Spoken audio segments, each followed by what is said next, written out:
മധുമണിയായിഷ സഭൽ മഹമൂദിൻ ഹുപ്പിലയകമേ മകളാബു ബക്കറിന്റെ ഗുണമണിയൂറിനു മർഹബ പാടുകയായി പരവതിൽ ബൈത്തുകൾ പാടിടലായി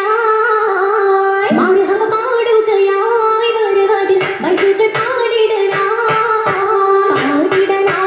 പരിശുദ്ധരാകെ പാവനമാം സ്വർഗ്ഗവിലിംഗെ പാതി മക്കത്തെ ശരീക്കു ഫിർദൗസിലിന്നായി നാരികളിടം വലമായി ചുറ്റിലും ഹൂറികളിരനിരയായി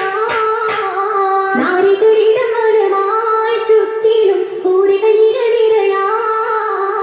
നിരനിരയായി തോഴികളാകെ യവനത്തിലായി രാവുകളിന്റെ നികളിടും ഹർഷിന്റെ പൂരസിന്റെ കുളിമയിൽ കുതുകുലമാടിടലായി ബീവി ആയിഷ തൂവലരായി കുതുകുലമാടിടലായി ബീവിയും ആയിഷ തൂവലരായി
ആയിഷുള്ളത് കിസ്സകളൂരി ആയിഷുള്ളത് കിസ്സകളൂരി ഊരി വജനമ മക്കഹത്തിന് ഉറ്റ സ്വദിക്കില കാഹുസപ്പനി ഊരി വജനമ മക്കഹത്തിന് ഉറ്റ സ്വദിക്കില കാഹുസപ്പനി ഉന്നായി കരുതിയ ആയിഷ പിറ്റിതിനായി സ്വബമുകൾ ഒളിവായി അന്തുരത്താരോ കിട്ടുപുകൾ കേട്ടു ശർദാരോ കേട്ട് കഥയിട്ട് പകരതിരുയത്തി ഉറപ്പിക്കും തളിത്ത് ഇട്ടതിന്നാരോ അസുവത് കൂടെ വന്നാരോ വന്ദിവർ മടുക്കിടെ വഴിയൊരുത്തിരുങ്ങി ആയിഷ പിറതുങ്ങി മുന്തിടുന്നല്ലോ ആയിഷ കാളിയാണല്ലോ കാളിയന്ത മലിന തിരുനബി നീങ്ങി പുരനറി പൊങ്ങി കഥയറിഞ്ഞില്ല ആയിഷ ദൂതയൊത്തില്ല തോരാ പിറകിലു വന്നൊരു സഹചരു ഒട്ടണതാ ഓളിയമ്മായി പിത്തന പരത്തിയ സംഭവം അതുവഴിയാ ആയുധമൊത്ത റസൂലിനു ഹമമായി ആയിഷ ബീവിയും മിസ്ലതു താമ ആ വഴി ഹിക്കതുകൾ പാടിടുന്ന നാലി ബീവി റബ്ബി വിധിയതു കാത്തിടരാ ഓമന പൂങ്കരിൽ അതു വീഴ്ത്തിടും ഭേദമിരാ ഭേദമേറിയ ആയിഷ താനിച്ചതാ കരഞ്ഞിടുന്നേ കള്ളമായി കേട്ടുള്ള കഥയിൽ കൽപകം തുടിച്ചിടുന്നേ കൽവിലേറ്റ മുള്ളു നീക്കാനാരുമേനെ സെറിയുകയില്ല കാത്തിടും മനമേറെ നീറി റബ്ബതല്ലാതാരുമില്ല നിന്നൂരെ ഇക്കഥാ പൊളു തന്നയായി തീർന്നുവല്ലോ ഇത്തരക്കാർക്കുള്ളിൽ പാപ് അന്നതായി വീഴ്ചിടുന്നേ വിധിയറിഞ്ഞ വീരമിക്കലി ആയിഷ അൽഹംദുലില്ലാ ായെടുത്തു മുത്തിലായി നീറഞ്ഞുമുല്ല മുല്ലപ്പൂ സുവർഗത്തിൽ ഒളി വീശി ആദർപ്പത്തിൽ ഒരുമിക്കുന്ന